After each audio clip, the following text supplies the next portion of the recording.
උණු උණු පොල් රොටියක් එක්ක ඉඟුරු දාපු තේ එකක් බොන්න ආසාවක් ආවා. රොටි 6ක් දාන්න. දෙන්න. කැමරා. මේ දැකලා අපි ආවේ මේ පොඩි කඩයන් ඇතර තිබ්බේ. දැන් සතුටුයි ලොකු කරලා නේද? කැමි ගෙදර.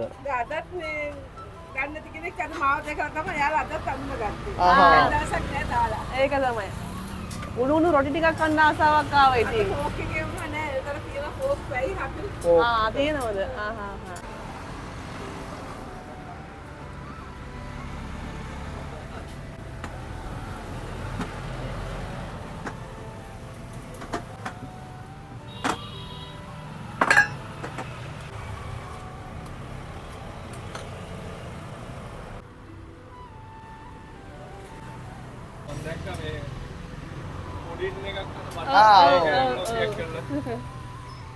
Thank you.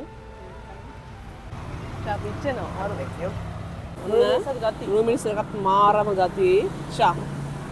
අවස් කාලේ තමයි යන්නේ. ඔව් මේ වෙලාවේ මාරු. wow. சாப்பாடு செம்மையா இருக்கு. இந்த ඉරිද දවසනේ ඉතින් පොඩි කඩවල් ඔක්කොම වහලා අපිට ආසාවක් ආවා උණු උණු රොටියක් කන්න. පට්ට ප්ලේස් එකට ආවේ. සුපිරි ටේස්ට් එක. අතරම මේ ලුණු මිරිසට මම හිතන්නේ කොච්චි දාලාද මන්ද? පට්ට ගතිය. උණු උණු රොටියක් ගත්තා. ඒක වෙනම වයිබ් එකක්. හොඳට රසයි. ඉතින් මෙතන මෙහෙම කද්දී ඒක වෙනම නේද? ඔව් අනේ. ක්ලයිමේට් එක මරු. මේ කඩේ නම ගැමිගෙදර. මේ ප්ලේස් එක හරියටම තියෙන්නේ ඒකලපාරේ පෙරණ සාස්සයකට ඉස්සරහා තමයි තියෙන්නේ. අතරම හරි රසයි. වෙනසකට එක කාලා බලන්න.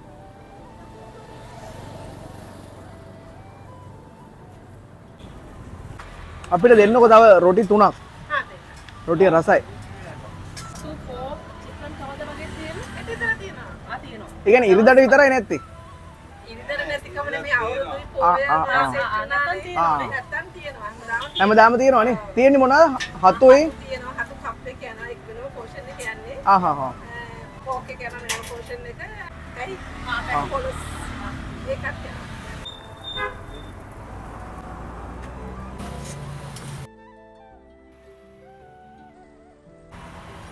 Thank you.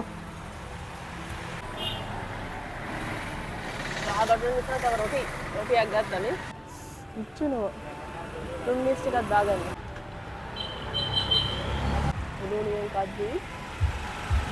එතනම වරු. 23 නේ. හරි thank you.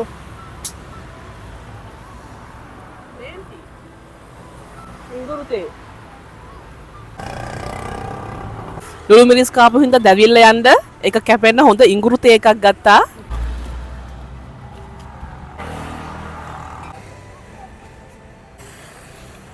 මම මරුවා. දැවිල්ල කොහෙන් ගියාද නැහැ.